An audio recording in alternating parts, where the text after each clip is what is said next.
नमस्कार दोस्तों, मैं दीपक आप सभी का स्वागत करता हूं हमारे YouTube channel mystery from history में। दोस्तों, इस दुनिया में कई सारी ऐसी रहस्यमय घटनाएं होती हैं जिन पर यकीन करना बेहद मुश्किल होता है। हम इंसानों का तो छोड़िए, साइंस भी ऐसी घटनाओं को सॉल्व नहीं कर पाती है। आज की कहानी भी आधारित है ऐसी ही एक रहस्यमय घटना पर, जिसमें एक प्लेन 35 साल के लिए हवा में गायब हो जाता है और 35 साल बाद जब वो लैंड करता है तो उसके अंदर का नज़ारा देखकर सभी के होश उड़ जाते हैं। इस प्लेन को कई सारी रहस्यमय थ्योरीज से बाद में जोड़ा जाता है। कुछ थ्योरीज इस प्लेन को एलियन से जोड़ती हैं, तो कुछ थ्योरीज का ये मानना था कि इस प्लेन ने शायद टाइम ट्रैवल किया था। यानी कि इस प्लेन की घटना भी मिस्टीरियस है और इस प्लेन को जिन थ्योरीज से जोड़ा गया वो थ्योरीज भी मिस्टीरियस है।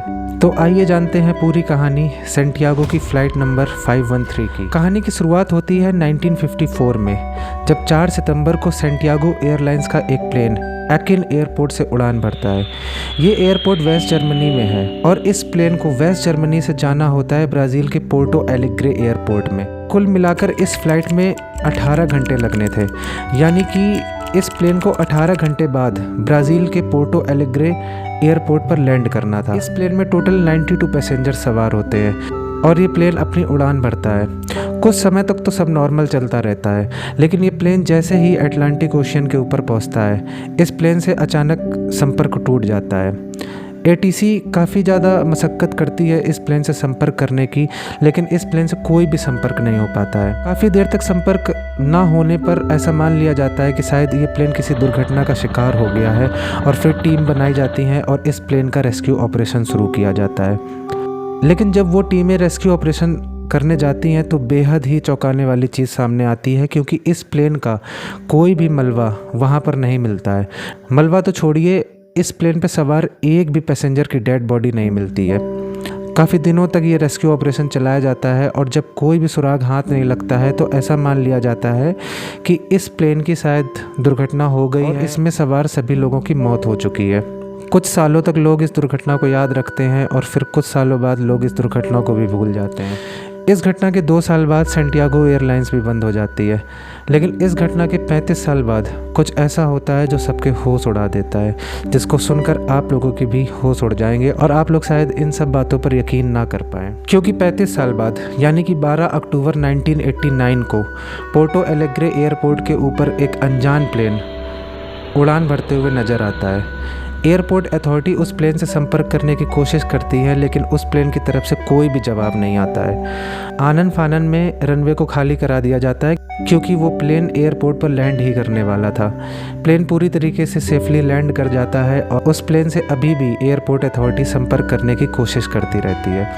जब उस प्लेन से कोई संपर्क नहीं हो पाता है तो एयरपोर्ट अथॉरिटी ये डिसाइड करती है कि हम लोग इस प्लेन को बाहर से जाकर खोलेंगे और इसके लिए फिर टीम बनाई जाती है और एयरपोर्ट अथॉरिटी उस टीम के साथ इस प्लेन के पास पहुंचती है। जब इस प्लेन का दरवाज़ा बाहर से खोला जाता है तो अंदर का नज़ारा बेहद ही चौंका देने वाला होता है, क्योंकि अंदर जितने भी पैसेंजर्स होते हैं सब अपनी सीट पर तो बैठे होते हैं, सब बाकायदा सीट बेल्ट भी लगाए होते हैं, लेकिन सारे के सारे पैसेंजर कंकाल होते हैं। और जब एयरपोर्ट अथॉरिटी पायलट केबिन में जाती है तो वहाँ का नज़ारा भी देखकर उन लोगों के होश उड़ जाते हैं, क्योंकि जो मेन पायलट होता है वो भी कंकाल बन चुका होता है। हैरानी वाली बात ये होती है कि जो ये पायलट था, जिसका नाम एम विक्टर क्यूरी था, ये पायलट कॉकपिट को बहुत ही अच्छे से पकड़े हुए था, जैसे कि आमतौर पे पायलट कॉकपिट को हैंडल करते हैं।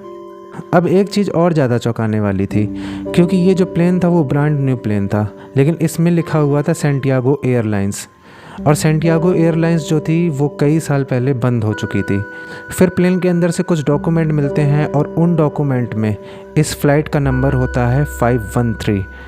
अब क्योंकि एयरपोर्ट अथॉरिटी जो होती है वो इस घटना से अनजान नहीं थी, उन लोगों को ये पूरी घटना पता थी कि फ़्लाइट नंबर 513 के साथ हुआ क्या था, लेकिन उन लोगों के लिए ये चीज़ हजम करना बेहद मुश्किल होता है कि अचानक से ये फ़्लाइट 35 साल बाद लैंड कैसे कर गई।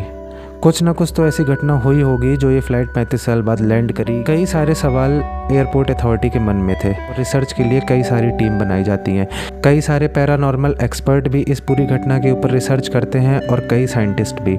और फिर इसके बाद कई सारी मिस्टीरियस थ्योरीज से इस घटना को जोड़ दिया जाता है। उन मिस्टीरियस थ्योरीज में से एक थ्योरी होती है टाइम ट्रेवल की थ्योरी। कुछ साइंटिस्ट का ऐसा मानना था कि शायद इस प्लेन ने टाइम ट्रेवल किया था और जिस आयाम में ये प्लेन पहुंच गया था वहाँ का टाइम बहुत ही ज़्यादा स्लो था, यानी कि वहाँ ये प्लेन रुका 8-10 ही घंटे था, लेकिन वो 8-10 घंटे अपनी इस दुनिया के 35 घंटे के बराबर। वहीं कुछ रिसर्चर्स ऐसा मानते हैं कि इस प्लेन का शायद किसी एलियन से इनकाउंटर हुआ था और प्लेन की ये हालत शायद उसी का नतीजा थी। लेकिन इनमें से कोई भी थ्योरी इस पूरी रहस्यमय घटना को अभी तक सुलझा नहीं पाई है। वैसे तो ब्राज़ील गवर्नमेंट ने इस घटना को सीक्रेट रखने के लिए कई सारे प्रयास किए, लेकिन ये घटना आखिरकार 1989 में लोगों के सामने आ ही गई, क्योंकि 1989 में एक न्यूज़ एजेंसी थी जिसका नाम था वीकली वर्ल्ड न्यूज़।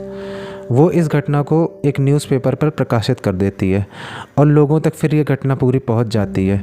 इस घटना को जानने के बाद लोगों के दिमाग में कई सारे सवाल उठते हैं, जैसे कि आप सभी को इस कहानी को सुनने के बाद उठ रहे होंगे। इन सवालों के जवाब साइंस और ह्यूमंस दोनों एक साथ मिलकर ढूंढ रहे हैं, लेकिन ऐसा मुमकिन नहीं हो पाया है, ना तो साइंस के लिए ना तो ह्यूमन बींग्स के लिए, कि ऐसी रहस्यमय घटनाओं को वो सॉल्व कर पाएँ।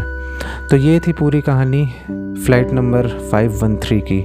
आशा करता हूँ कि आप सभी को हमारी कहानी पसंद आई। अगर आप लोगों को हमारी कहानी पसंद आई हो तो वीडियो को लाइक ज़रूर कर दीजिएगा।